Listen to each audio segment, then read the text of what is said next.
Le riz reste l'aliment de base des Ivoiriens. Le pays importe plus d'1 million de tonnes par an avec des sorties de devises de plus de 300 milliards de francs CFA. Pour faire face à cette situation, le gouvernement ivoirien a décidé de mettre en œuvre des stratégies nationales de développement de riz. De quoi s'agit-il et comment atteindre l'autosuffisance en riz en Côte d'Ivoire d'ici à 2030? Mesdames et messieurs, bonsoir.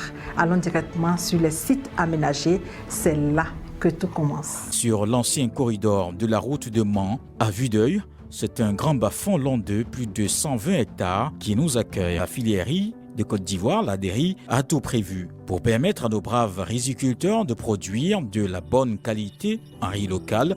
Des machines de dernière génération sont disponibles. À ce jour, nous avons une vingtaine de PMEA qui est agréée par l'ADERI, dont une quinzaine a bénéficié de l'appui et de l'accompagnement de l'État, c'est-à-dire à travers l'ADERI en matériel agricole, de préparation des sols et de récolte, composé de tracteurs, de moissonneuses-batteuses, de motoculteurs, de faucheuses, etc.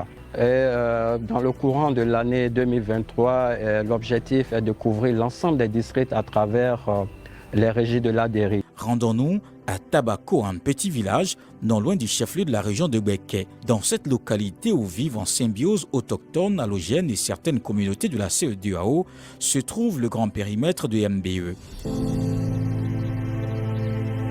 C'est une parcelle de 160 hectares de la coopérative de Tabako, mais 28 hectares sont réservés pour la production de semences répiquées en ligne, des semences fournies par l'Agence pour le développement de la filière riz en Côte d'Ivoire, l'ADERI. Une fois tout y est, ils font appel à l'ADERI qui vient récupérer ses productions pour les acheminer vers Yamoussoukro au centre de conditionnement de semences brutes. C'est un centre de plus d'1,5 hectare composé d'un stockage de semences brutes d'une capacité de 800 tonnes et d'un traitement de semences conditionnées à l'intérieur où l'on trouve une chambre froide de plus de 200 tonnes. 19 usines de ce genre sont achevées. La révolution industrielle en Côte d'Ivoire est donc en marche. Le gouvernement ivoirien a un seul objectif, celui d'atteindre l'autosuffisance alimentaire en riz. Cette coopérative a bénéficié de l'aide du gouvernement ivoirien à travers l'ADERI. Aujourd'hui, elle a sa propre usine et cela fait la fierté du district de Yamoussoukro. Sa capacité permet d'offrir de nombreux emplois aux filles et fils de la région et d'ailleurs. Cette usine est spécialisée dans la mécanisation, la production, la transformation et la distribution du riz local sur toutes les grandes surfaces du pays. La disponibilité du riz local de qualité a été constatée du fait de l'amélioration du plateau technique des unités de transformation.